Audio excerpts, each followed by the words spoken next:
Bago ka pumasok sa buhay ng isang tao, dapat handa ka sa ugaling meron siya. At dapat malinaw sa'yo kung ano ba ang intention mo. Hindi dahil gusto mo lang siya kasi na-attract ka, napugian or nagandahan ka, or naputian ka lang sa kanya.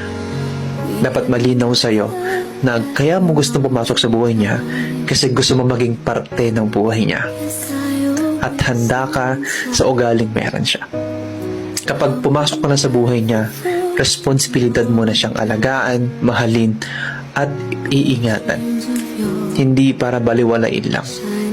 Remember na kapag nagmahal ka, parte na yan ng pang-araw-araw mo na buhay.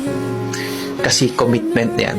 Hindi mo pwedeng baliwalain yung partner mo or hindi ka pwedeng umastang single lang kasi may jowa ka na o may partner ka na.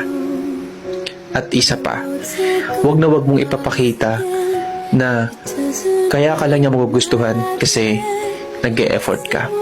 Dapat, kahit sa sobrang hirap ng pinagdadaanan nyo, nag-stay ka pa rin. Masarap ma-inlove, masarap kiligin kapag okay pa lahat at masaya pa kayo. Pero what if dumating sa point na nagkakalabuan na at nakakaproblema ang relasyon nyo, mag-i-stay ka pa ba? Panghahawakan nyo ba lahat ng mga promises nyo o yung mga sinumpaan nyo na kahit anong mangyari walang iwanan? Kapag ba dumadating kayo sa point na parang ang labo ng ilaban ang relasyon nyo, ilalaban nyo pa kaya? Mabilis magsabi na ilalaban kita hanggang huli, pero pag nandyan na, minsan nagdududa ka na sa sarili mo kung kaya nyo pa. Huwag mong sasabihin sa kanya na mag-i-stay ka kung hindi naman pala.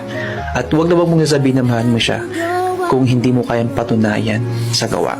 Kapag araw-araw mo pinapatunayan sa kanya na deserving ka sa pagmamahal niya at deserving ka na maging partner niya, hanggang huli ilalaban ka niya.